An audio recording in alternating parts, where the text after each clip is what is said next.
Oi, gente, tudo bem? Eu sou Helenice Prim, vamos continuar Cartas de Cristo. Estamos na carta 5.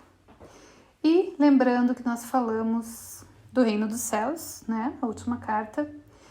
E eu vou ler aqui uma partezinha que eu achei interessante, que fala assim: diariamente a oração e a meditação sincera permitirão a você alcançar a purificação mental e gradualmente a verdade e a compreensão substituirão os antigos mitos que foram tão importantes para você algum dia. Então, olha só que ele fala aqui, que é a oração e a meditação sincera.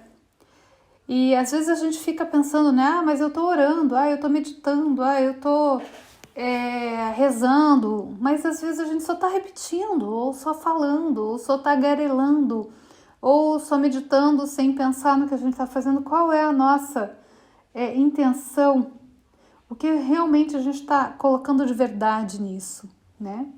Esse é um ponto importante. Bom, vamos continuar aqui a carta. Antes de começar os ensinamentos que se seguirão, eu, Cristo, tenho que lembrá-lo de que seu universo não é sólido. Como provavelmente você já sabe, de acordo com os seus cientistas, a matéria sólida, a substância visível do mundo, é de fato composta de partículas de energia. A verdade do ser, de sua dimensão terrena, repousa sobre esta realidade fundamental da criação. Para compreender meus ensinamentos referentes à verdade do ser, é necessário captar esse aparente vazio fundamental, subjacente a todo o seu mundo criado. A maioria de vocês conhece esse fato da existência da maneira intelectual, mas isso não foi ainda nem remotamente filtrado pela sua consciência para dar a vocês uma nova perspectiva do mundo e da existência em si mesma. Como vem fazendo há milênios, vocês continuam pensando que o seu mundo é sólido e que as condições do corpo e de todo fenômeno externo estão fora do seu controle. Vocês acreditam que são vítimas da existência e suas vidas diárias refletem essa crença. Entretanto, a verdade é o contrário. Portanto, é absolutamente necessário para mim retornar para ajudá-los a avançar em direção a uma percepção mais elevada da verdade. Como disse na carta 1, depois da iluminação no deserto, eu voltei ao meu mundo de cidades e vilas da Palestina e imediatamente comecei a controlar os elementos da matéria, nos lugares onde via necessidade de ajudar aqueles que estavam em privação ou sofrimento.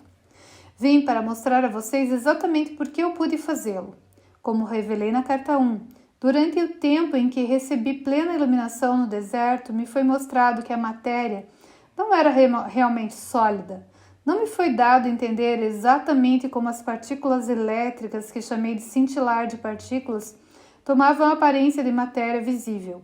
Eu sabia simplesmente que essas partículas se moviam em altas frequências de velocidade no interior da mente de Deus, e que a mente de Deus era universal.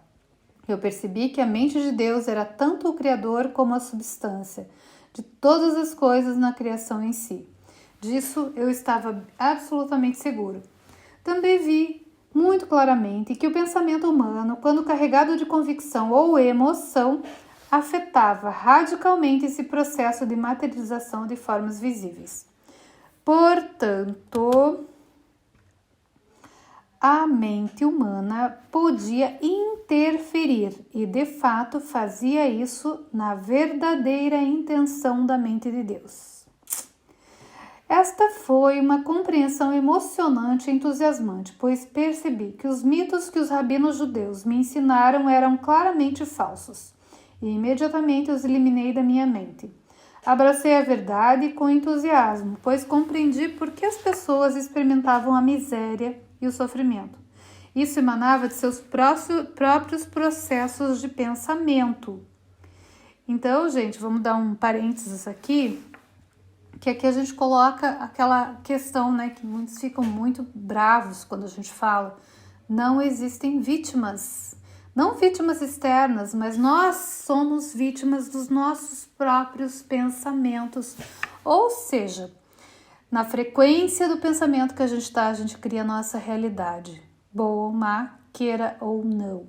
Ou seja, ou a gente muda ou tudo continua, né, voltando até a gente mudar a nossa realidade através do nosso pensamento, através da nossa frequência, da vibração do nosso pensamento. Voltando para as cartas aqui, né?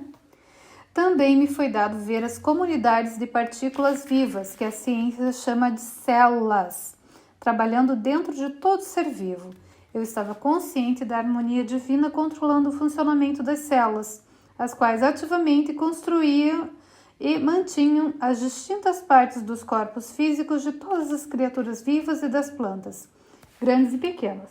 Por essa razão, utilizei frequentemente a paisagem para dar exemplos da imanência e da atividade do Pai nas menores manifestações da vida selvagem, como nas plantas e nos pássaros, por exemplo. Gente, aqui existem, até é legal assim falar disso, porque hoje existem muitas meditações que falam disso, né? Para você conversar com as tuas células, para você agradecer de verdade, para a gente realmente conversar e dizer, olha, obrigada por trabalharem diariamente, para vocês estarem aqui, por vocês estarem perfeitas, né? Isso faz parte. E às vezes a gente esquece disso, da gente conversar e agradecer ao nosso corpo. Isso eleva a nossa frequência. Continuando, ele fala assim: como eu expliquei com clareza nas cartas, só abaixar aqui, desculpem. Como eu expliquei com clareza nas cartas 1 a 3, chamei a mente de Deus de Pai, porque pude perceber a verdadeira natureza da mente de Deus.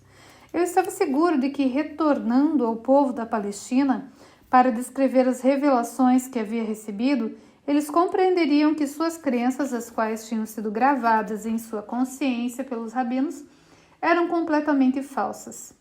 Eu vi que a verdadeira natureza da mente de Deus era a forma mais elevada do amor divino, e que isso podia ser visto consistentemente ativo em cada ser vivo. A gente vai parar por aqui, porque a gente tem muita coisa agora para pensar e meditar. Então vamos lá, gente. Vamos começar a olhar para nós mesmos, para tudo, para todos os seres, para as árvores, para a natureza, para as formigas, para as aranhas, para que você olhar e agradecer e abençoar. Quando a gente eleva a nossa frequência, a gente muda o nosso mundo. É isso aí. Até a próxima.